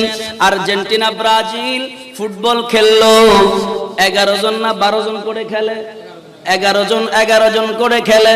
আম্পায়ার আছে একজন, 23 জন মানুষ আপনার 24 ইঞ্চি টেলিভিশনের ভিতরে দেখা যায়। আর্জেন্টিনার তারা এই দিক থেকে মারে, ব্রাজিলের তারা এই দিক থেকে মারে। ফুটবল আইসা আপনার 24 ইঞ্চি টেলিভিশনের গ্লাস ভাঙছেনি, জোরে বলেন ভাঙছেনি? আরো জোরে বলেন ভাঙছে নাকি? আপনার ছেলে মালয়েশিয়ায়, আপনি আপনার ছেলের কাছে ফোন দিলেন, বাবা ও বাবা মাজার ব্যথায় বাঁচি না, টাকা দে। আপনার ছেলে বিকাশে প্রকাশ করে দিল 20,000 টাকা। এই টাকাটা আসার সময় বলছিনি, ও বঙ্গোপসাগরের পানি সরে যা, আমি 20,000 টাকা আসতেছি, বলছে নাকি? আপনার ছেলে বিদেশে যাবে, আপনার ভাইয়ের ছেলের কাছে পাসপোর্টটা দিলেন ইমেইলের মাধ্যমে। 1 ঘন্টা লাগছে নাকি 1 মিনিট লাগছে? কতক্ষণ লাগছে? 1 মিনিটের মধ্যে বাংলার জমিন থেকে আপনার আরব আমিরাতে বিদেশের জমিনে পাসপোর্টটা চলে গেল। আমার ভাইয়েরা, দুনিয়ার বিজ্ঞানের ক্ষমতা বেশি না আমার নবীর ক্ষমতা বেশি? আরো জোরে বলেন, কার ক্ষমতা বেশি? সব বাদ দেন, পৃথিবীতে সারা পৃথিবীর জন্য আজরাইল কয়জন? জোরে বলেন, আরো জোরে। পিছের ভাইয়েরা বলে নাই? যদি জবান থাকা অবস্থায় কথা না বলেন, মরার আগে আল্লাহ স্টাফলার মারি দিবে। বলেন আজরাইল কয়জন? বাইরে আমার এশার নামাজের আগে, এশার নামাজের পরে অথবা 10টা বাজে আমি মাইক ধরেছি, মনে করেন 10টা বাজে মুফতি আব্দুর রাজ্জাক আল কাদরি চলে গেছে, আজরাইল এসে হাওয়া ছাড়িয়ে দিছে, চলে গেছে আব্দুর রাজ্জাক। ঘন্টা পরে আবার খবর আসলো আমার ভাইজানের কাছে, জিল্লুর রহমান না ভাই, আমার ভাই মাওলানা জিল্লুর রহমান সাহেবের কাছে টেলিফোন আসলো, ও জিল্লু ভাই তোমার একজন আত্মীয় ইংল্যান্ডের জমিনে মারা গেছে। চিন্তা করেন, 1 ঘন্টা আগে মুফতি আব্দুর রাজ্জাক নাই, 1 ঘন্টা পরে ইংল্যান্ডে, থাইল্যান্ডে, লন্ডনের মধ্যে ওনার আরেকজন আত্মীয়। এই যে আজরাইল কয়জন? জোরে বলেন কয়জন? 1 ঘন্টার ব্যবধানে আজরাইল বাংলাদেশ থেকে চলে গেল ইংল্যান্ডে। ও আজরাইল, পাসপোর্ট কোথায় পাইলা, ভিসা কোথায় পাইলা, কেমনে তুমি বঙ্গোপসাগর আরব সাগর পানি দিয়ে চলে গেলা? আজরাইল ডাক দিয়া বলে, আমার আল্লাহ আমাকে এমন বিশেষ ক্ষমতা দিয়েছে, আমার আল্লাহ যখন যেখানে যাওয়ার জন্য আমাকে নোটিশ করে, আমি আজরাইল সেখানে চোখের পলক মারতে তোমরা যত দেরি লাগে তার চাইতে 70,000 গুণ আগে আমি আজরাইল এক জায়গা থেকে আরেক জায়গায় যেতে পারি। আজরাইলের যদি এই ক্ষমতা হয়, যে আজরাইলকে বানাইলো আমার আল্লাহ আমার নবীজির নূর মুবারকের ঘাম মুবারক দিয়ে, আজরাইলের যদি এই ক্ষমতা হয়, আমার নবীর ক্ষমতা বেশি নাকি কম? আমার নবী দুনিয়া ওয়ালাদের জন্য যেমন রহমত, আমার নবী কবরবাসীদের জন্য তেমন রহমত। নবীজির স্ত্রী মা খাদিজা চোখের পানি ছেড়ে কান্দে, ইয়া রাসূলুল্লাহ, ইয়া হাবিবাল্লাহ, ও মায়ার নবী, আমার যত সম্পদ ছিল আপনি নবীর ইসলামের জন্য আমি কোরবান করে দিয়েছি। মায়ার নবী গো, আপনার কাছে আমার একটা আবেদন, আপনি তো রহমাতুল লিল আলামিন, আপনি দুনিয়াওয়ালাদের জন্য রহমত, আপনি জিনের জন্য রহমত, মানুষের জন্য রহমত, পশু পাখির জন্য রহমত, বৃক্ষ তরুলতা ফুল ফলের জন্য রহমত, কবরে যারা আছে তাদের জন্য রহমত। আমার শরীরের অবস্থাটা তেমন ভালো নয়, আমি কিছুদিনের মধ্যে হয়তো ইন্তেকাল করতে পারি। ইয়া রাসূলুল্লাহ, আপনার কাছে আমার আবেদন। বলে কি আবেদন? বলে আপনার কাছে আমার আবেদন হলো, আমি খাদিজা যেদিন ইন্তেকাল করব, আমি খাদিজা ইন্তেকাল করার পরে দুনিয়ার কেউ যেন আমাকে গোসল না দেয়, আপনি নবীর রহমতি নুরানি হাতে আমাকে গোসল দিবেন। আমার নবীজি বললেন, ঠিক আছে খাদিজা, আমি আমার নুরানি হাতে আপনাকে গোসল দিব। খাদিজা আরো বেশি বেশি করে কান্দে, চোখের পানি ছেড়ে দিয়ে কান্দে। আমার নবীজি ডাক দিয়ে বলে, খাদিজা তুমি কেন কান্দো? বলে, ইয়া রাসূলুল্লাহ, মায়ার নবী গো, দয়াল নবী গো, আপনি নবীর নূরানি হাতে আমাকে গোসল দিবেন ঠিক আছে, কিন্তু আমাকে আপনি কাপন পরাবেন কি দিয়ে? বলে, তুমি বলো কি দিয়ে তোমাকে কাপন পরাবো? বলে, ইয়া রাসূলুল্লাহ, মায়ার নবী ও দয়াল নবী, আপনি যেদিন একখানা কম্বল মুবারক গায়ে দিয়ে ঘুমাচ্ছিলেন, আমার আল্লাহ ওই কম্বল মুবারকটাকে বেশি পছন্দ করেছে। আমার আল্লাহ কুরআনুল কারীমে সূরা মুজাম্মিল নাযিল করেছে, ইয়া আইয়ুহাল মুজাম্মিল, ও কম্বলওয়ালা নবী, নবী গো, ও মায়ার নবী ওয়াদা দেন ওই কম্বল মোবারক দিয়ে আমি খাদিজার কাফন পরাবেন কিনা? ইয়া রাসূলুল্লাহ, ইয়া হাবিবাল্লাহ, মায়ার নবী গো, আপনি ওয়াদা দেন, আপনি ওয়াদা দেন, আপনি আমাকে গোসল দিবেন ওয়াদা দিয়েছেন, কাফন পরাবেন ওয়াদা দিয়েছেন, আরেকটা ওয়াদা আপনাকে দিতে হবে। বলে, কি ওয়াদা? বলে, ইয়া রাসূলুল্লাহ, কবরের মধ্যে তিনটি প্রশ্ন করা হবে। মার রাব্বুকা, তোমার আল্লাহকে, ওয়া মা দীনুকা, তোমার দিন কি, ওয়া মান নাবিয়ুকা, তোমার নবীকে, মা কুনতা তাকুলু ফি হাক্কি হাযার রাজুল আল্লাযী বুইসা ফীকুম। ইয়া রাসূলুল্লাহ, আমি তো কোনোদিন আল্লাহকে দেখি নাই, আল্লাহকে না দেখে আমি মিথ্যা কথা কিভাবে বলবো? ইয়া রাসূলুল্লাহ, ও মায়ার নবী, দয়াল নবী, আমার বড় ভয় হয় আমি কবরে মুনকার নাকিরের প্রশ্নের জবাবগুলি দিতে পারবো কিনা। ইয়া রাসূলুল্লাহ,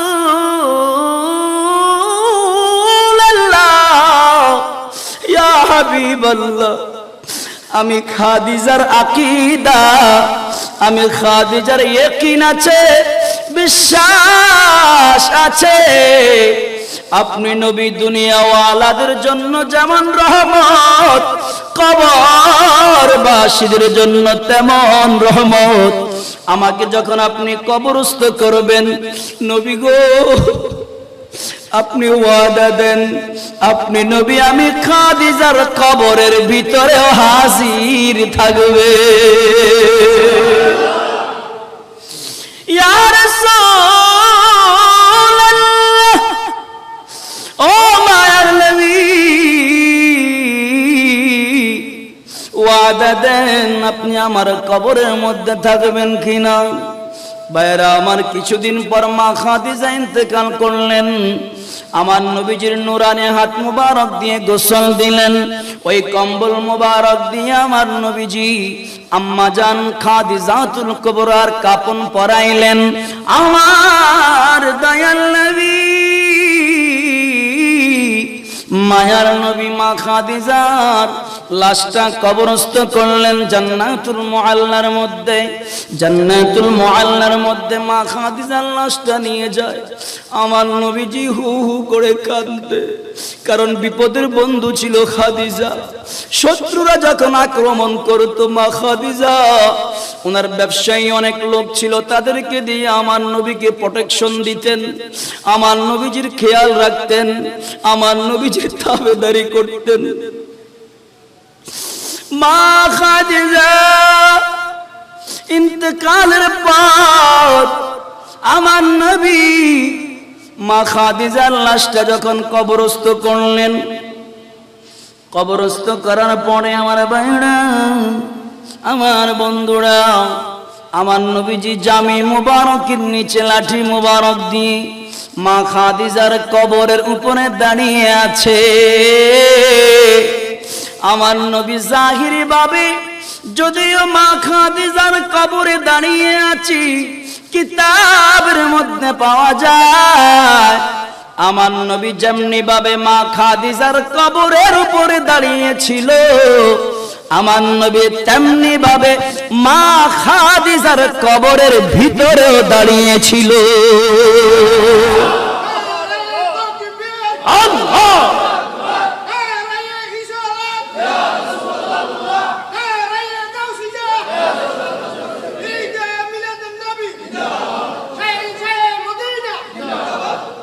বাইরামাত। এবার মুনকার নাকির সওয়াল করার জন্য মা খাদিজার কবরের মধ্যে যখন রওনা হয়, আমার আল্লাহ নোটিশ জারি করলো মুনকার নাকির, খবরদার খবরদার, যেই কবরের ভিতরে আমার দয়াল নবী হাজির আছে, ওই কবরের মধ্যে তোরা মুনকার নাকির যাইতে পারবি না। আরো জোরে বলেন না।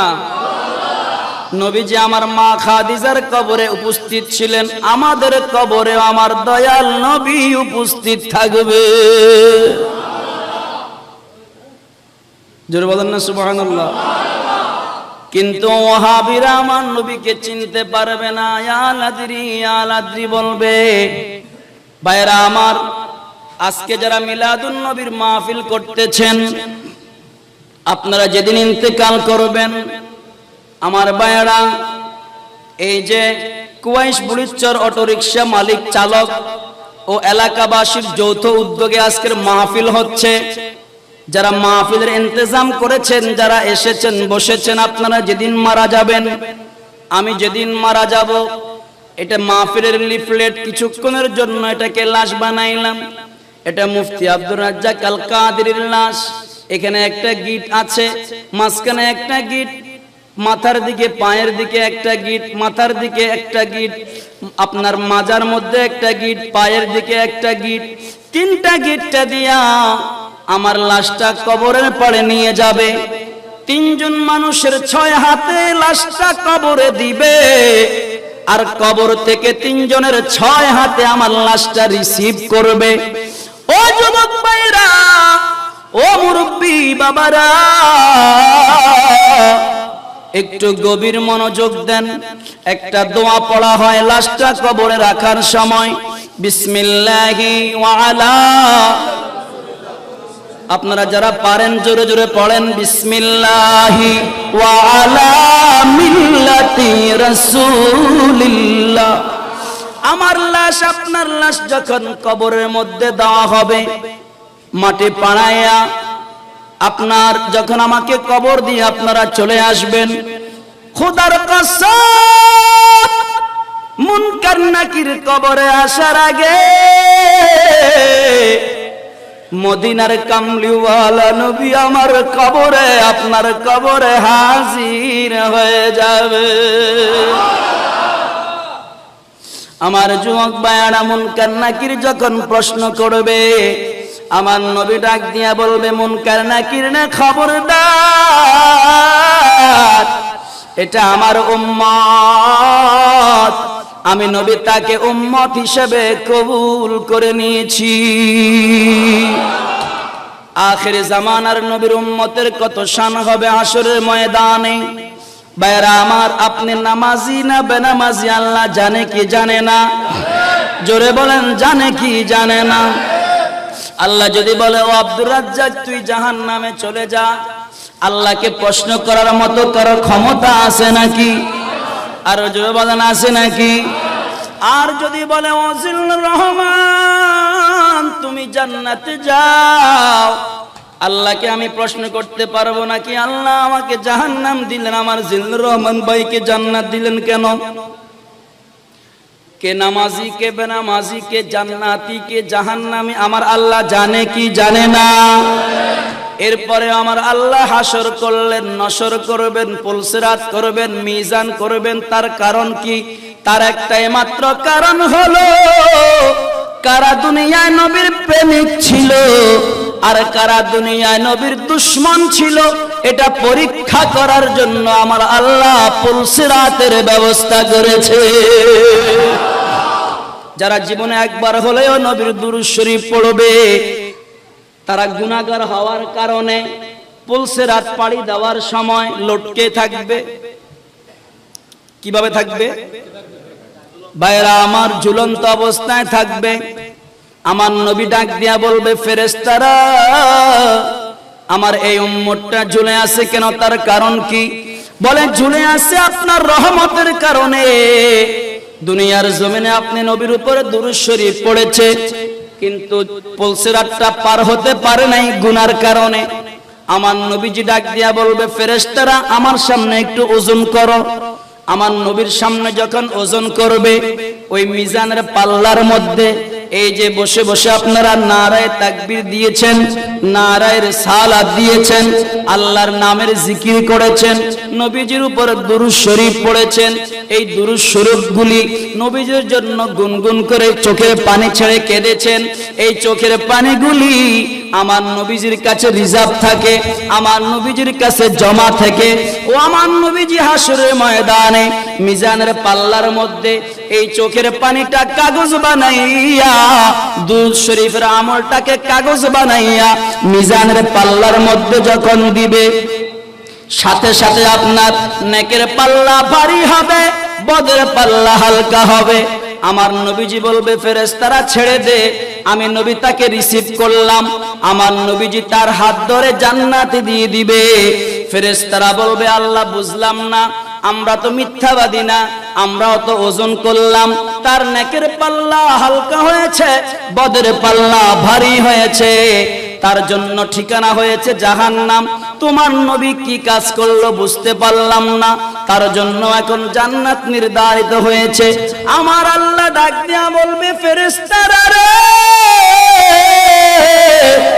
আমি আল্লাহ হইলাম মালিক ইয়াউমিদ্দিন, আর আমার নবী হলেন সাহেবে ইয়াউমিদ্দিন। আমার নবী যেই দিকে কথা বলবে আমি আল্লাহ রায় লিখবো সেই দিকে। আরো জোরে বলেন সুবহানাল্লাহ। আমার নবীর শাফাত আমরা চাই কি চাই না? নবীর শাফাত চাইতে হলে মিলাদুন নবী করার দরকার আছে কিনা? আরো জোরে বলেন না, আছে কিনা? আমার বাইরা অন্ধ যেমন বগা চিনে না, অন্ধ যেমন বক চিনে না, বগা আমরা চাঁদপুর নোয়াখালী বলি বগা বগা, আপনারা কি বলেন?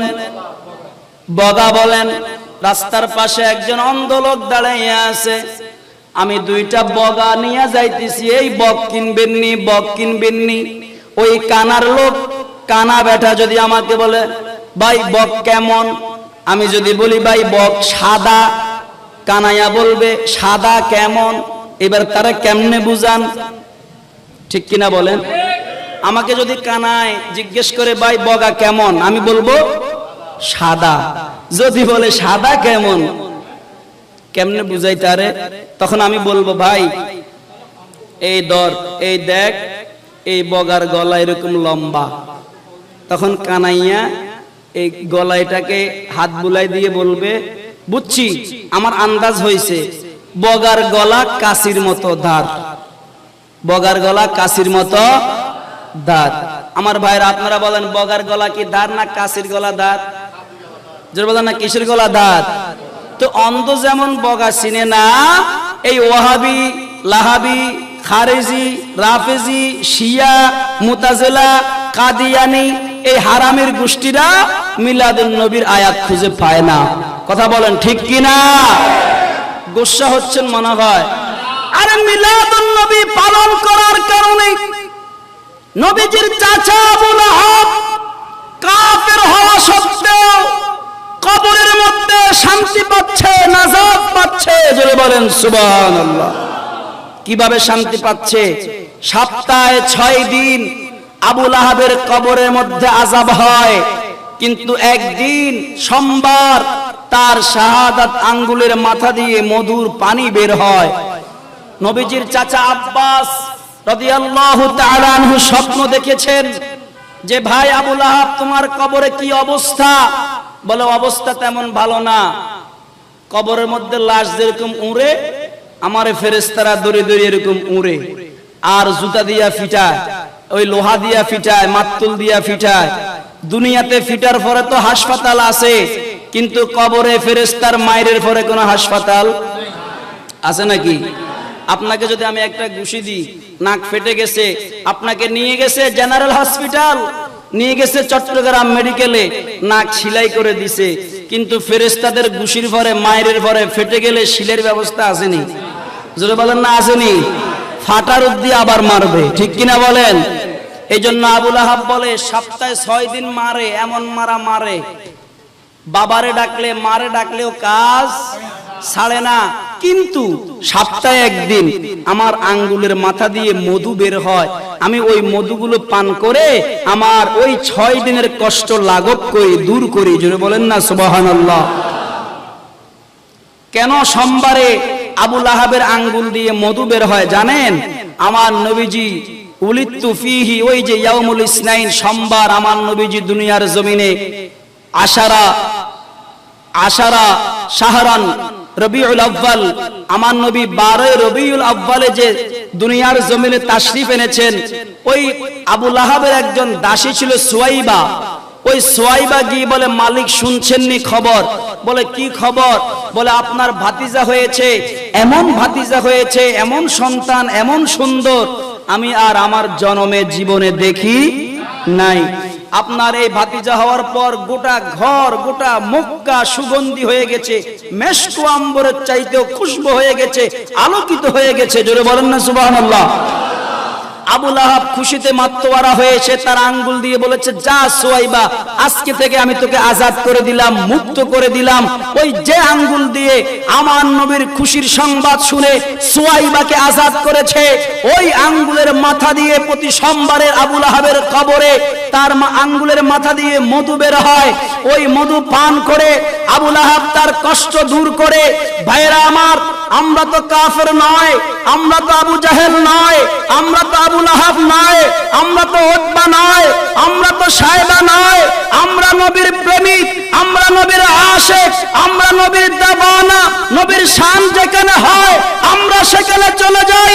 খোদার কসম, নামাজ যদি পড়তে পারেন, মা বাবার খেদমত করতে পারেন, গভীর রাতে যায় নামাজে বসে বসে নবীর জন্য কাঁদতে পারেন, কবরে যাওয়ার পর আপনার লাশ কবরের মাটিতে লাগার আগে দয়াল নবী মদিনা থেকে এসে আপনার লাশটা রিসিভ করবে। কথা বলেন ঠিক কিনা?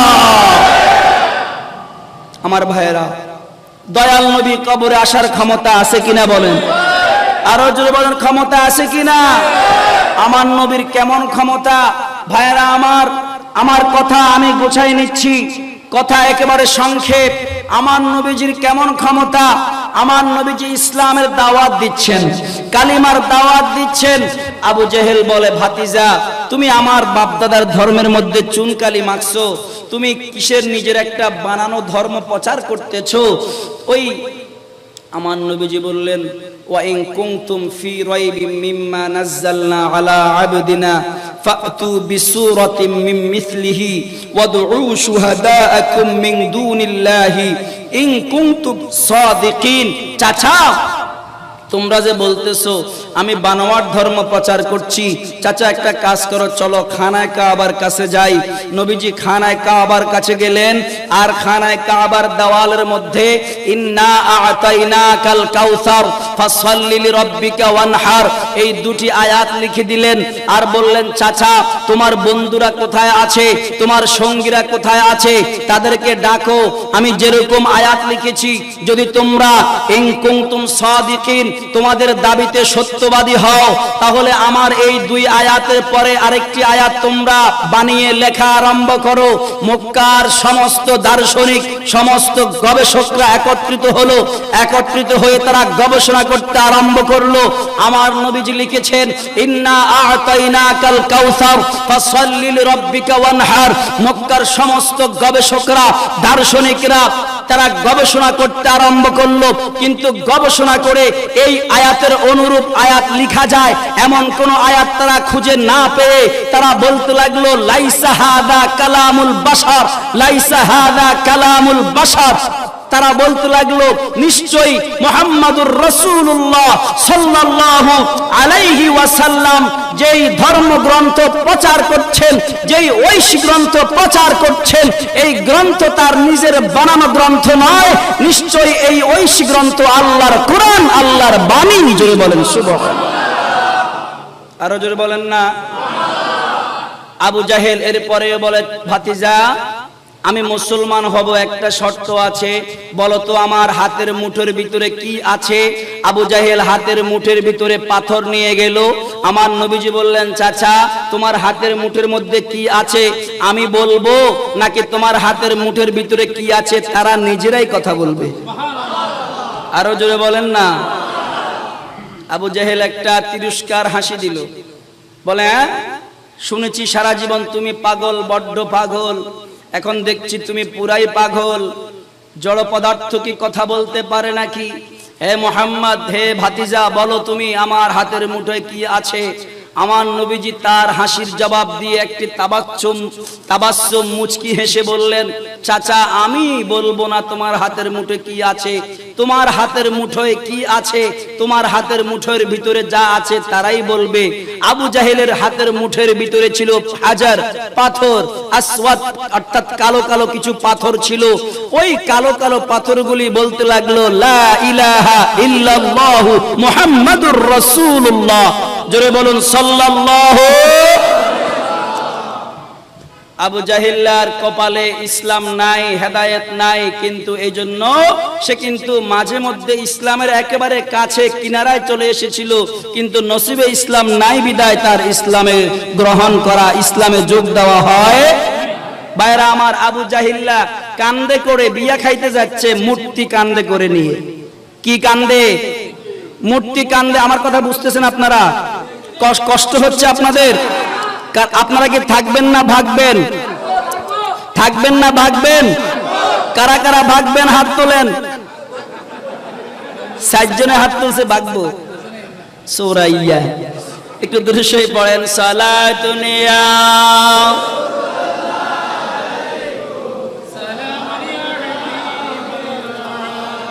আবু জাহেল কাঁধে করে মূর্তি নিয়ে যাচ্ছে বিয়ে খাওয়ার জন্য। দেখেন ইসলামের একেবারে কিনারায় কেমনে গিয়েছে। তো রাস্তার মধ্যে আবু জাহেলের প্রস্তাবে দোষ।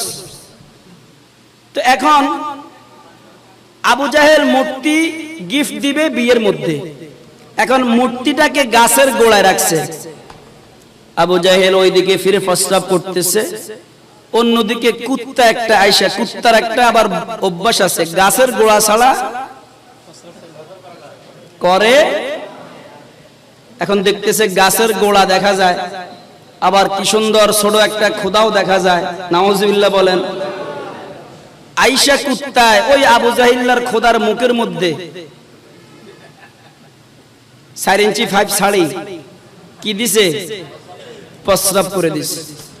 ভাইরা আমার, আবু জাহিল্লা চিন্তা করে, প্রস্রাব করি এই দিকে ফিরে, আওয়াজ দেয় পিছনের দিকে, হয় ঘটনা কি? পিছনের দিকে তাকাইয়া দেখে কুত্তায় ওই তার খোদার মুখে প্রস্রাব করতেছে। আবু জাহিল্লা আসছে, প্রস্রাব অর্ধেক করছে অর্ধেক ভিতরে আছে, এমন অবস্থা আসছে, আইসা খোদারে এমনি ধরছে, দইরা বলে, এই খোদা তুই কিসের খোদা? তুই বন্ড খোদা, তোর মুখের মধ্যে কুত্তায় হিসাব করে, তুই খোদা, কুত্তা দৌড়াইবার ক্ষমতা নাই। মুহাম্মাদুর রাসূলুল্লাহ সাল্লাল্লাহু আলাইহি ওয়াসাল্লামের খোদা এক খোদা, লা শারীকা লাহ, তিনি সত্য, তার মতো আর একক খোদা, শক্তিশালী খোদা আর কেউ নাই।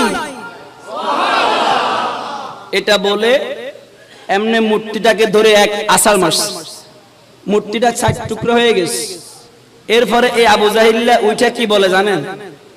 বলে, মুহাম্মদ সাল্লাল্লাহু আলাইহি ওয়াসাল্লামের ধর্ম যদিও সঠিক, কিন্তু এটা তো আমার বাপ দাদার ধর্ম, এটা আমার বাপ দাদার ধর্ম, এটা কিভাবে ছাড়ি? দেখেন ইসলামের একেবারে কিনারায় গিয়েও আবু জাহেলের কপালে ইসলাম জুটে। আবু জাহেল বলতে লাগলাম, এ মুহাম্মাদুর রাসূলুল্লাহ সাল্লাল্লাহু আলাইহি ওয়াসাল্লাম, তুমি যে ধর্ম প্রচার করতে আরম্ভ করেছ, বাতিজা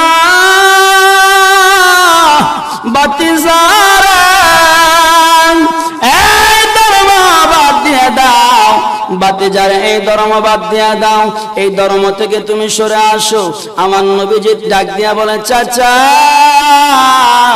এই ধর্ম আমার বানানো ধর্ম নয়, এই ধর্ম আমার আল্লাহর ধর্ম, এই ধর্ম আমার আল্লাহর। আমার আল্লাহ কোরআনুল কারীমের মধ্যে বলেন, ইন্নাদ-দীনা ইনদাল্লাহিল ইসলাম, নিশ্চয় ইসলাম ধর্ম আল্লাহর মনোনীত ধর্ম।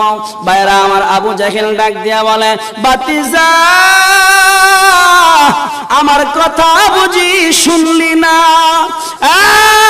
বাতিজা, বাতিজা রে, আমি ইয়ামেন থেকে ইয়ামেনের বাদশাহ হাবিব বিন মালিককে এনে তোর প্রচার করা ধর্ম আমি বন্ধ করে দিব। জোরে বলেন না নাউযুবিল্লাহ। ইয়ামেনের বাদশাহ হাবিব বিন মালিককে দাওয়াত দিয়ে তোমার বিচার করাবো। আবু জাহেল দুইটা চেয়ার বানালো, একটা চেয়ার স্বর্ণের চেয়ার আর একটা রূপার চেয়ার। আবু জাহেলের খেয়াল স্বর্ণের চেয়ারে ইয়ামেনের বাদশাহ হাবিব বিন মালিককে বসাবে, রূপার চেয়ারে আবু জাহেল বসবে। ভাইরা আমার, দিন তারিখ ঠিক হয়ে গেল, অমুক দিন মজলিসের মধ্যে আসতে হবে। আমার নবীজি যেদিন মজলিসের ডেট হলো ওই দিন সকালবেলা ফজরের নামাজের পর ডাক দিয়া বলে, আবু বকর চলা, আবু জাহেল দাওয়াত করেছে। ভাইরা আমার, সিদ্দিক আকবর ডাক দিয়া বলে, ইয়া রাসূলুল্লাহ, ইয়া হাবিবাল্লাহ, আবু জাহেলের নিয়ত খারাপ হতে পারে, আপনি নবীকে আক্রমণ করার খেয়াল থাকতে পারে। নবী গো, ও মায়ার নবী, আপনি নবীজি আমার পিছনে পিছনে থাকবেন, আমি আবু বকর আপনার সামনে থাকার অনুমতি চাই। আল্লাহর নবী ডাক দিয়া বললেন, আবু বকর আমি নবী তোমাকে অনুমতি দিলাম। যুবক ভাইরা, মুরব্বী বাবাজেরা, আবু বকর আমার নবীজির সঙ্গে রওনা হয়েছেন। আমার নবীজি পিছনে পিছনে হাঁটতেছেন, সিদ্দিক আকবর সামনে হাঁটতেছেন। হঠাৎ করে মনে হলো, সিদ্দিক আকবর বলে, আমি আমার নবীজিকে একটু দেখি। হঠাৎ করে পিছনের দিকে যখন তাকাইলো, দেখে আল্লাহর নবী সিনা মোবারক জমিনে ঝুঁকাইয়া ঝুঁকাইয়া হাঁটতেছে। আমার নবীজির মাথা মোবারক বরাবর আকাশের মধ্যে আকাশের মেঘমালা এসে ছায়া দিচ্ছে। আর বেড়া আবু বকর বলে, আমি বড় আশ্চর্য হলাম, পিছনে তাকাইয়া যেই নবীকে দেখলাম গো, সামনে তাকাইয়া আমি আমার ওই দয়াল নবীকে আবার দেখতে পাইলাম। যেতে যেতে ওই মজলিসের মধ্যে চলে গেলাম। ওই মজলিসের মধ্যে যখন গেলাম, আমার ভাইয়েরা, মজলিসের কাছাকাছি যখন গেল, আল্লাহর নবী এবং সিদ্দিক আকবর রাদিয়াল্লাহু তাআলা আনহু, আবু জাহেল ডাক দিয়া বলে, বাদশা হাবিব বিন মালিক গো, আপনি যাইয়া স্বর্ণের চেয়ারের মধ্যে বসেন। হাবিব বিন মালিক স্বর্ণের চেয়ারের মধ্যে যখন বসার জন্য গেলাম, আমার ভাইয়েরা, বন্ধুরা, যুবক ভাইয়েরা দেখতেছে ওই স্বর্ণের চেয়ারের মধ্যে বিশাল বড় একটা অজাগর সাপ হা করে আছে। হাবিব বিন মালিক একটা দৌড় মারলেন। আবু জাহেল ডাক দিয়া বলে, দোস্ত রে, বসো না কেন, দৌড় কেন মারলা? কয়, যদি তোর মরার শখ থাকে তুই যাইয়া বয়। আমার ভাইয়েরা, আবু জাহেল আসলো রূপার চেয়ারে বসার জন্য।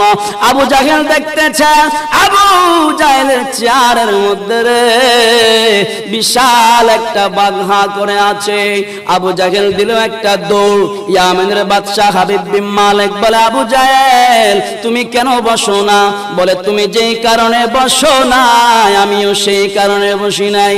নবীজি আমার তাবাসসুম মুস্কি মুস্কি হাসে আর ডাক দিয়া বলে, আবু বকর